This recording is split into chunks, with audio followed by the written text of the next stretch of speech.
The term hobby machine normally means a very simple machine in its function with a plastic bed, though it has steel needles. That includes LK140s, LK150s, KX350s, which are brothers. The first two are Singer Studio. HK100s and LK100s, which are also Singer Studio. And possibly some others that I'm not thinking of right now.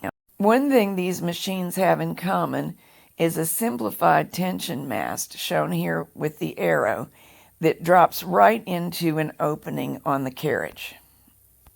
Some people don't care for these, but I've always found they work quite well.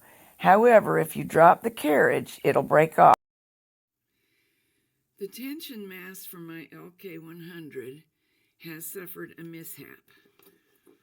The mast itself is okay, but the two pieces, the one stuck in the collar and this, are supposed to be attached. So let's find a way to fix it. I'm going to try to use these bent serger tweezers to lift out the broken piece. Success so far. Next, some kind of glue that's safe for plastics. I've got a blob of it here on my little piece of paper. This is only to hold it together. My experience of these glues is that they don't hold up to the stress of knitting. And I'm going to let this get tacky, for a few minutes, and then I'll press it together. Try to match it up as best I can.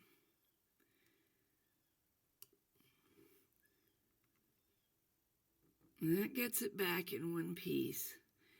I'm pretty sure I need to avoid having glue residue on the outside because I don't believe it'll fit nicely into its spot.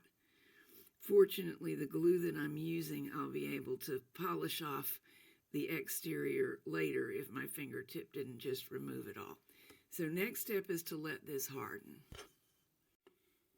Now we're going to use a 2-part epoxy putty and try to fill and reinforce.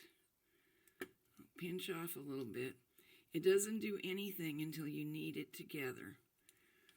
There are quite a few brands of things like this at the hardware store and places like Lowe's and Home Depot. Walmart sometimes has one, and they put it usually in the glue department, not the hardware department. This particular brand I found surprisingly easy to blend together. Make sure you remove your jewelry. Work it till it's blended. You'll feel it get warm. And then shape it so that it goes where you need it to go. Of course, it never perfectly does. You have to help it along. You have a short working time.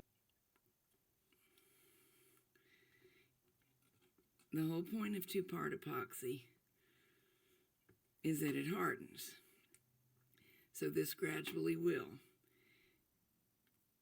And I'll keep working it and pushing pieces in till it's close to full. And now it is close to full. I don't really have to worry about this right now because it can be filed off later. This epoxy becomes very hard, but I still would like a little reinforcement in the area of the break. So I'm going to push a screw in there. A nail might also do, but it's my thinking that the threads in that screw are going to grip into the epoxy better.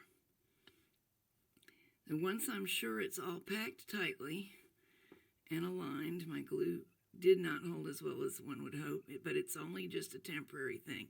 We're trying to make a solid piece out of what was a plastic tube.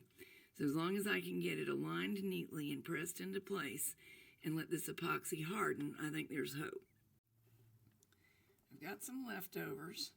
It's not totally a bad thing because you can make yourself a test piece. Tell when this one is hardened. And then you'll know it's safe to try to use your repair repaired item. Also, you can make a funky button or cord closure so as not to waste this. When it was partially dry, I did a little cleaning up and then finished it up once the whole thing had hardened. I'm using the steel shank of a discarded machine needle. Okay, time to try it. I'm first threading it only partially through the mast, but not through the yarn guide, because I'll show you what happens when I use this yarn guide. It needs some attention too. There's obviously a burr on the inside, and it pulls down way too hard. So for now, I'm going to go back to using the mast, but not the yarn guide. And to my great joy, it seems that my repair is going to hold. This epoxy cures harder in a few more hours, so I'll let it finish curing.